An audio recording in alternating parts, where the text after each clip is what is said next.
Hi there guys, got a video here for you today on the AGT Vulcan 3, and what we're going to be doing in this video is stripping the rifle down completely. Before we get into that though, there are just a couple things that I would like to mention. Firstly, me and my dad will be attending the British Shooting Show, and we will be working on the Crawley surplus store stand. So if you want to come say hello, you're free to do so.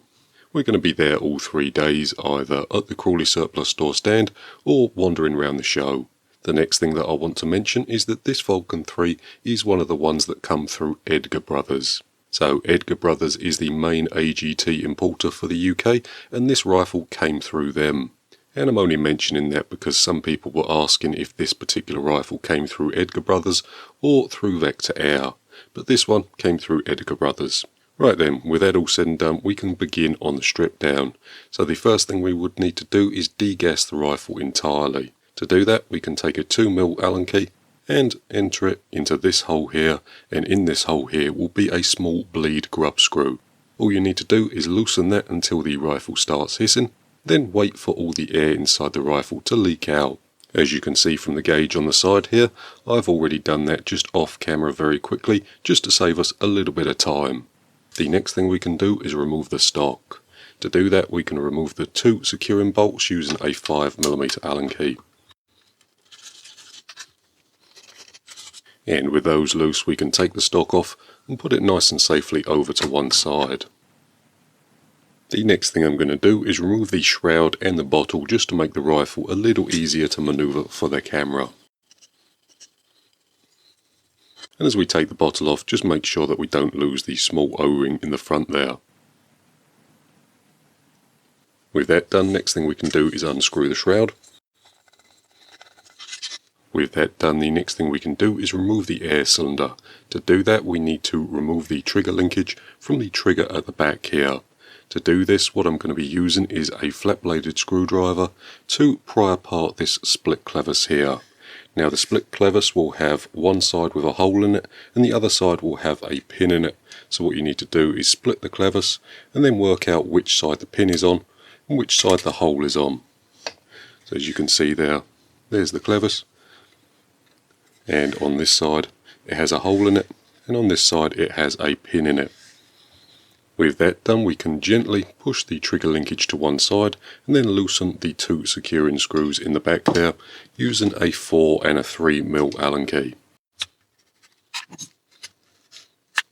With those 2 grub screws removed, the next thing we can do is slide the air cylinder out.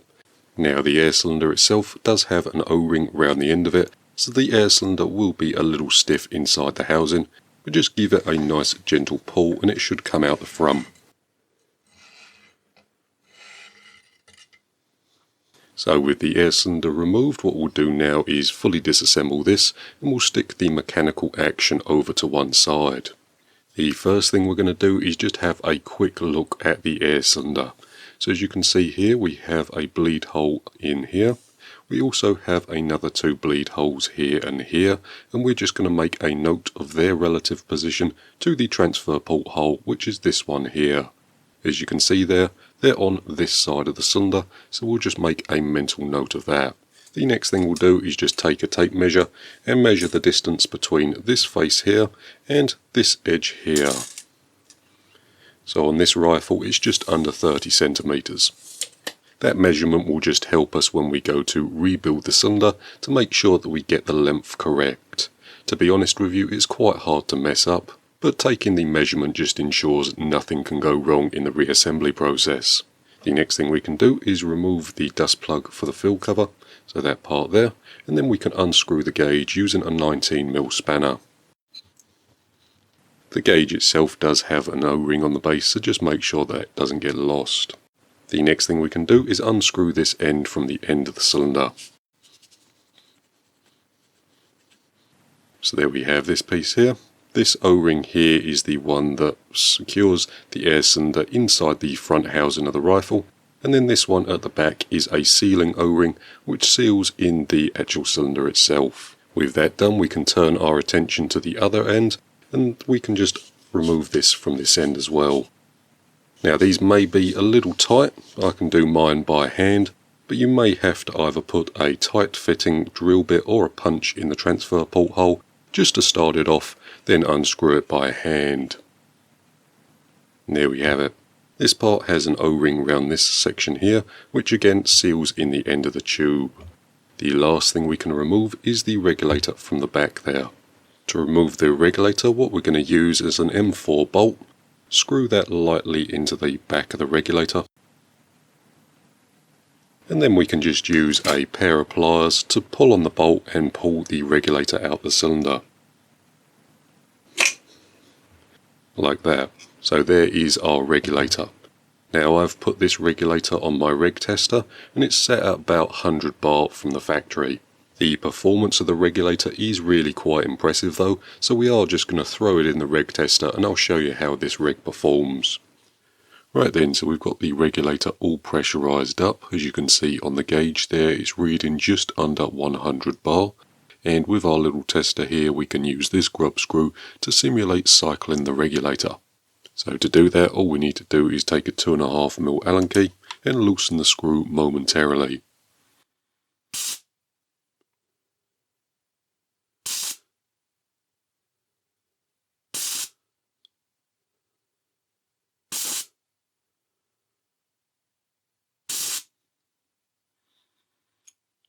So as you can see from that little demonstration, the regulator itself is super stable. It returns to pretty much exactly the same position each and every time, and as you can see there, there's pretty much no creep on the regulator whatsoever. If I'm honest with you, I am really quite impressed with this regulator as I haven't touched it. This is just an out of the box reg. With that all said, we'll take the regulator out the tester and we'll get it fully disassembled. With the regulator removed from the tester, the next thing we can do is disassemble it fully. The first thing we're going to do, however, is take the current measurement of the adjuster screw. So what we're going to be measuring is the distance between the top of the nut here and the top of the brass adjuster screw. So we'll do that using a set of calipers, and on this particular rifle it's just under 1mm. Again, just under 1mm. We'll take the measurement in a few different places and take the average reading, so about 0.91. Another thing you could do is use a felt tip pen to mark the body location and the adjuster screw location so that you could get the adjuster screw pretty much bang on where it was before. Making this mark and taking this measurement here will just allow us to reset the regulator to its current set pressure when we come back to rebuilding the rifle. With that measurement noted, the next thing we're going to do is remove the adjuster screw from the top, and we're going to be doing that using a 4mm Allen key in the top there and a 10mm spanner. So this nut here is the lock nut and stops the adjuster screw from winding itself out when the rifle's in use. And then the adjuster screw itself can be removed from the top, again using the 4mm Allen key. So there we have it. There's the adjuster screw, with an O-ring on the base there.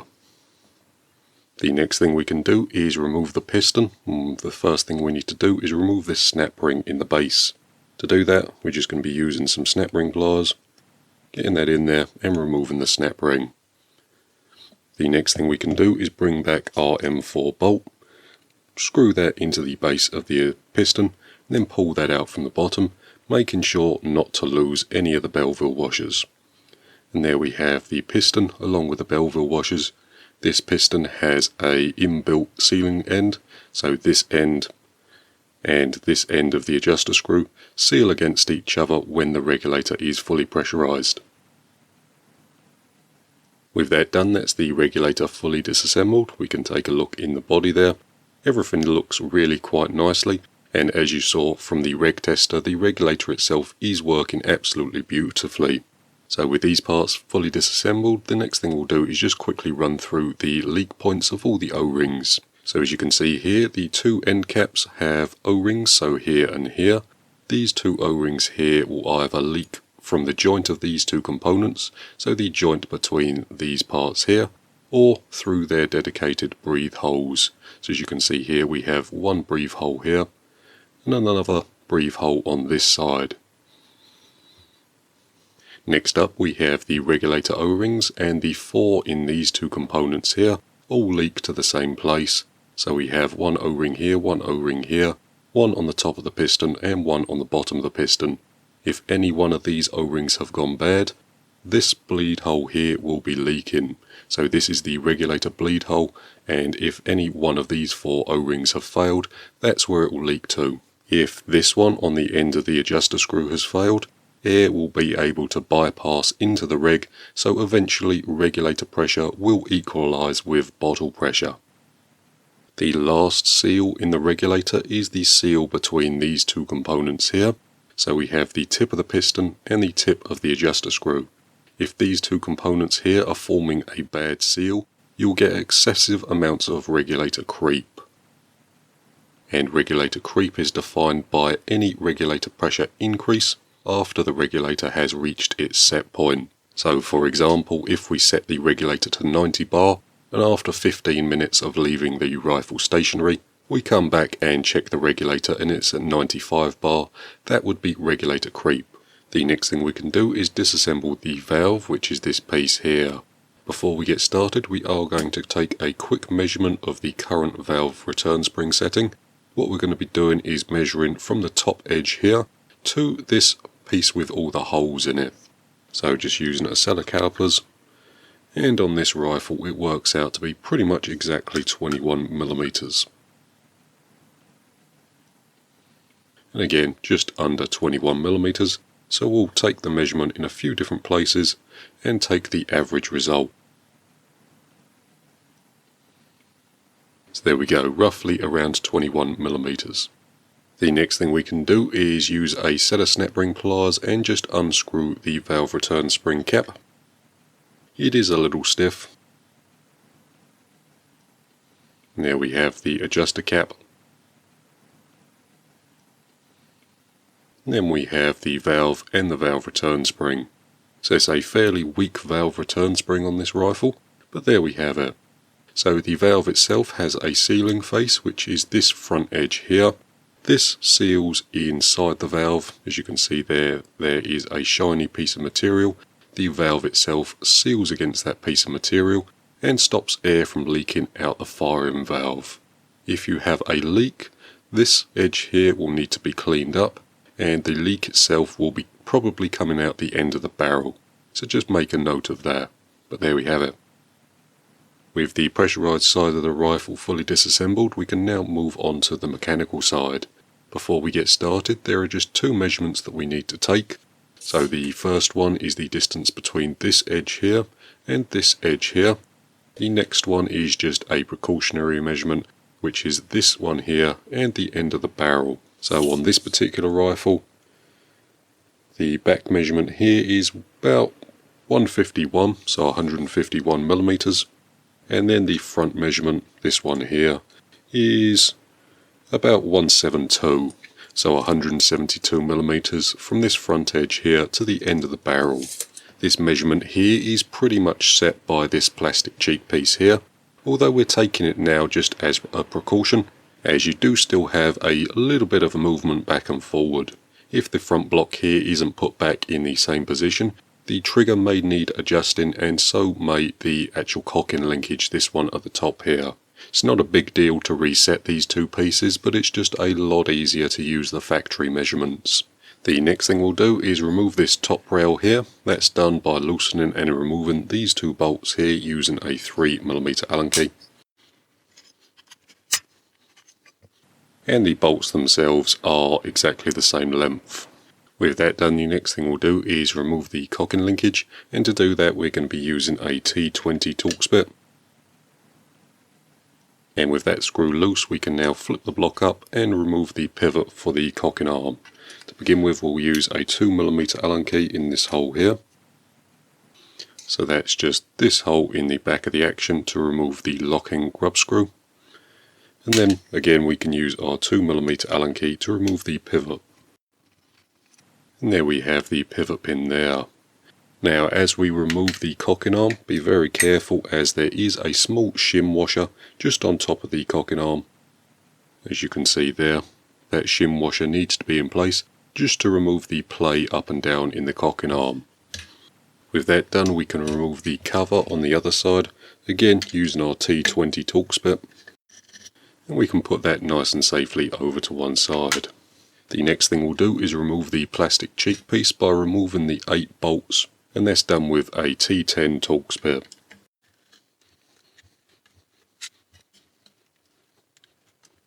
With that done, we can remove the plastic cheek piece, and that should pull off from the top.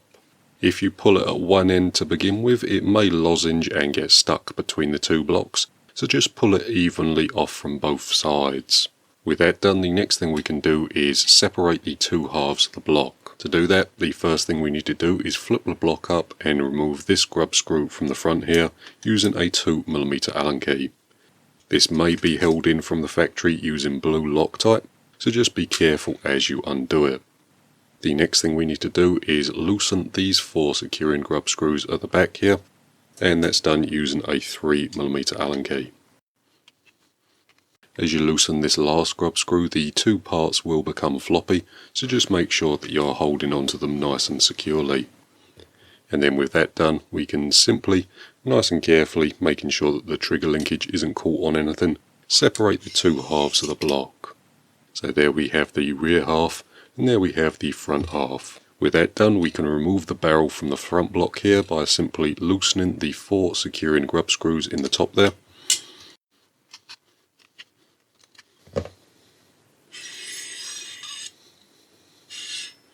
Being nice and careful not to drop the cocking dog inside the action. There is also a buffer O-ring in the front there, so again just make sure that that doesn't get lost. But there we have the barrel. This is a 177 500mm long barrel, and the rifle itself is a sub 12 pound rifle. On this particular rifle, this barrel is choked. I mention that because I saw a couple of people asking if the 500mm barrels were choked, and this one certainly is. So we'll put that over to one side, and that's pretty much the front block fully disassembled. We could remove the trigger guard if we wanted to by just removing these 2 screws here, however I won't bother going through that for the video.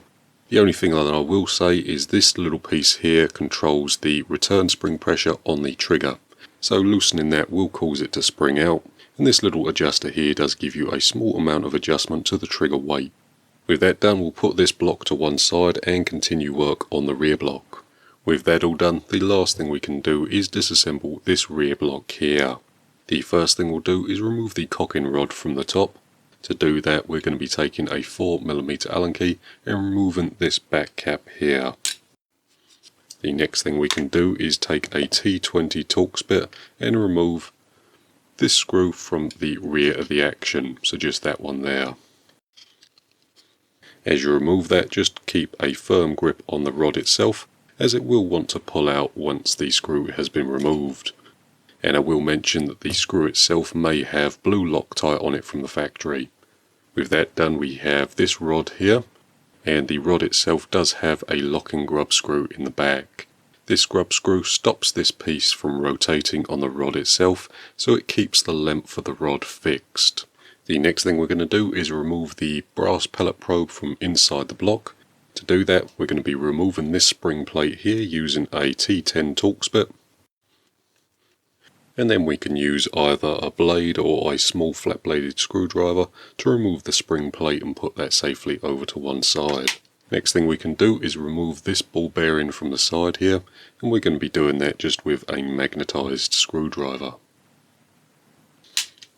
With that done, we can move the pellet probe back until this grub screw, this one in the side here, is aligned with the side of the block.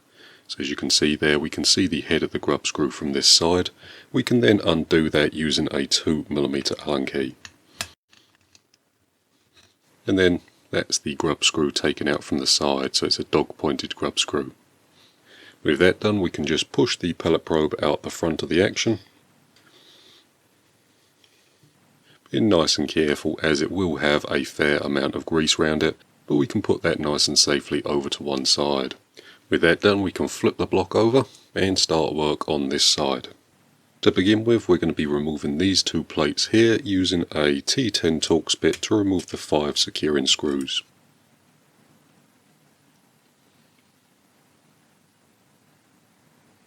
And I will mention at this point that these 5 screws, these ones here, are exactly the same as the ones that hold the plastic cheek piece on, so you don't have to worry about mixing the screws up. They're all the same length and thread pitch. With the screws removed, we can remove the plastic covers.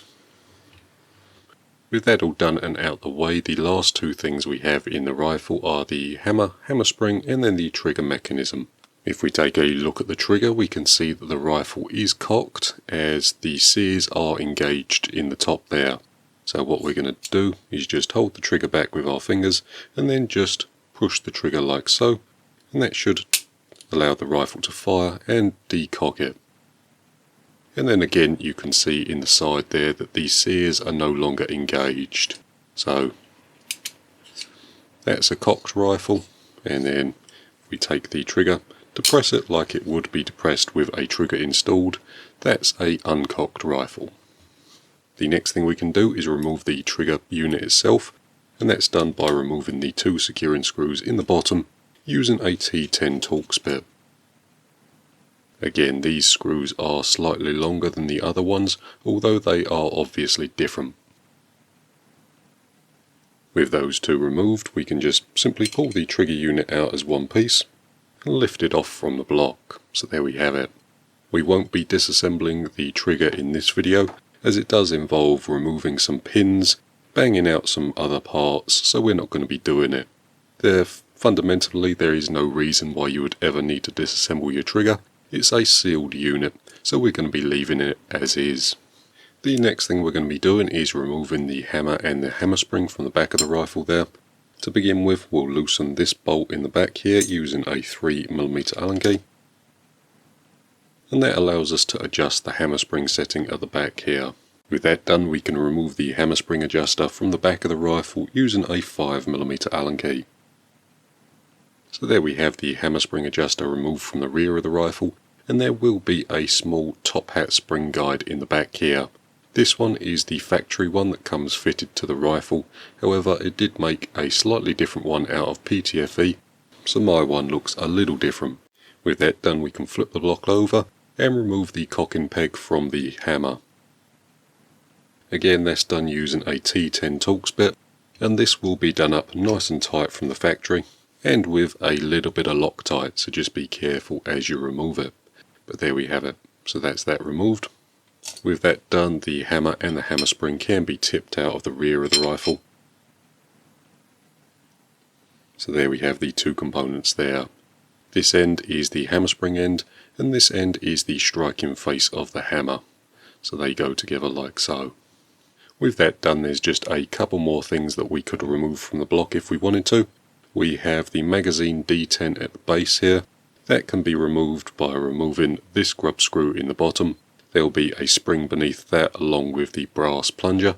We're going to be leaving it installed for now as there's no real reason to take it out. The last thing that I'll mention is that we do have a brass transfer port plug in the transfer port hole there. This is obviously a sub 12 pound rifle, so the brass transfer port plug is fitted from the factory to limit the amount of power these rifles are able to produce. I would recommend leaving it in as the rifle works perfectly fine as it sits now. This can be removed with a 4mm Allen key. Goes in the bottom there, and then we can unscrew that from the base. So there we have the transfer port restrictor, and as you can see there is a really nicely made little unit. So I'm guessing that's fitted from the factory. Right then, so that's the Vulcan 3 pretty much fully disassembled. To be honest with you, I am quite impressed with the Vulcan 3s and the AGT rifles in general. Everything is made to a super high quality, and all the components are really nicely machined. The rifle itself is fairly simple, however all the components are nicely made and everything works exactly how it's supposed to. So very impressed with the Vulcan 3, it does exactly what it says on the tin. And the factory regulator performed absolutely perfectly straight out the box. Pretty much zero reg creep from a factory regulator is very impressive. But with that all said guys, that's pretty much going to do it for this particular video. And don't forget, if you come into the British Shooting Show, we will be attending on all 3 days, and we will be on the Crawley Surplus Store stand. And when I say we, I mean me and my dad, so we'll both be there. But with that said guys, that's pretty much going to do it for this particular video. Thank you very much for watching, I hope it's been useful, and we'll see you in the next one.